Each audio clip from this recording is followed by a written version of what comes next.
ഒരു football analyst ജോബിന് എത്ര രൂപ ശമ്പളം കിട്ടും? യൂറോപ്പ് US റീജിയനിലാണെങ്കിൽ 30 മുതൽ 50 ലക്ഷം വരെയാണ് ആവറേജ് ആനുവൽ സാലറി. ഇന്ത്യയിലാണെങ്കിലോ 3 മുതൽ 5 ലക്ഷം വരെ. പക്ഷെ ഒരു ISL അനലിസ്റ്റ് ഒരു മാസത്തിൽ 1 ലക്ഷത്തിലധികം രൂപ ശമ്പളം വാങ്ങിച്ച കഥയുമുണ്ട്.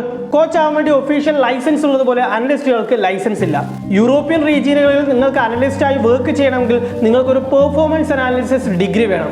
GIC UCFC മുതലായ ഇൻസ്റ്റിറ്റ്യൂഷനുകൾ performance analysis master degree provide ചെയ്യുന്നുണ്ട്. പക്ഷേ ഫീസ് 20 ലക്ഷം രൂപയോളം വരും. ഇന്ത്യയിലാണെങ്കിൽ NSNISന്റെ ഒരു പെർഫോമൻസ് അനാലിസിസ് ഡിപ്ലോമയും ഉണ്ട്. പക്ഷേ ഇന്ത്യയിൽ അനലിസ്റ്റ് ആയിട്ട് ജോലി ചെയ്യാൻ ഇതിന്റെ ഒന്നും ആവശ്യമില്ല.